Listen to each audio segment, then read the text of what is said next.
The shadows are near, tales of the lost and haunted, we're here. Welcome back to Tales of the Lost and Haunted. In this episode, we bring you something different, a bit of a personal touch.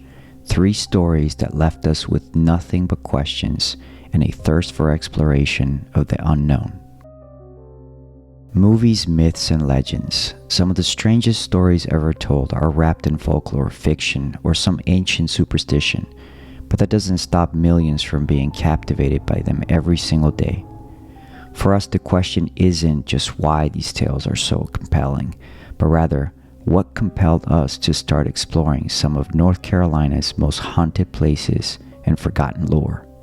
The simple answer might be a mix of curiosity, adventure, and thrill-seeking. But before diving into the haunted trails and eerie locations we now explore, let me take you back through 3 stories, all true as far as my memory serves. The first 2 involve my brother, who was right there beside me when they happened. The last one belongs to my son. Story 1. The button on the tree. When my brother and I were around 7 or 8 years old, we had the kind of childhood that overflowed with exploration, and admittedly a healthy dose of imagination. We used to play with our second cousins at my dad's cousin's house. One day while playing in their yard, one of them warned us not to touch a strange spot on a tree that looked like a metal button embedded in bark. Naturally, being kids, we did exactly the opposite. I don't remember what exactly happened, but what I do remember is this: the ground beneath us seemed to have opened up. Things that looked like wolves began to crawl out from the earth. We then ran into the house. Sounds like the stuff of dreams, right? That's what I've always told myself. But here's the thing, my brother remembers it exactly the same way. Whether we actually witnessed something strange or simply share the same intense imagination, I'll never be quite sure. Story 2. The Boy in the Woods. Many years later, in high school, we were living in Michigan. I was in 10th grade and my brother was in 9th. We often walked or rode our bikes through a wooded area near our neighborhood, a place we knew well. One afternoon, we heard crying coming from the brush, human crying. We followed the sound and saw, to our shock, a young naked boy stumbling out from the thick mud and bushes. No clothes, no shoes, just confusion and fear. So in panic, we froze. We then instinctively ran, but then quickly realized he wasn't chasing us, he was running away. So when we turned around and gave it a good chase, we were unable to catch up to him.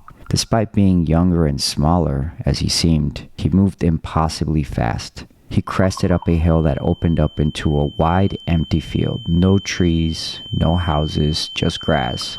And just like that, he vanished.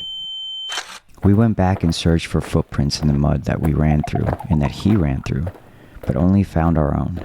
Not a single bare footprint. Both my brother and I remember this very vividly, and unlike the first story, we were much older, so I have no explanation for this one. I truly don't believe that this time it was our imagination. Story 3. The Hummingbird and My Son. This last story isn't about my brother or me. It's about my son. He was 5 when my wife's grandmother, his great-grandmother, passed away. She was a wonderful woman, and explaining death to a child that age felt almost impossible. Just before she passed, we were at my mother-in-law's house in South Florida when I saw something rare, a hummingbird hovering outside. I'd never seen one there in over a decade of visits. It felt odd, almost out of place. A week later, Grandma passed.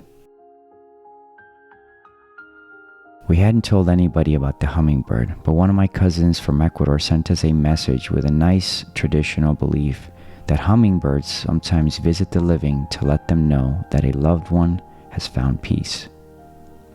The timing and the fact that no one knew we had seen one gave us chills. But the strangest moment wasn't that. The strangest moment came a few days later.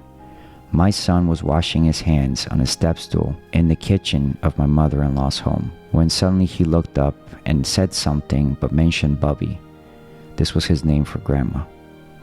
He then turned and pointed towards the couch and he said, "She's right there." He said it with complete confidence. There was nobody there on the couch, just empty air. Children at that age don't understand deception or making up stories for effect, especially in a situation like this. At least not mine. And to this day, I truly believe that he saw something that we could not. So yes, curiosity and thrill might have sparked our journey, but stories like these, they're the true reason we began chasing the lost and haunted. Because sometimes the most unbelievable things are the ones that actually happen. Thanks for tuning in.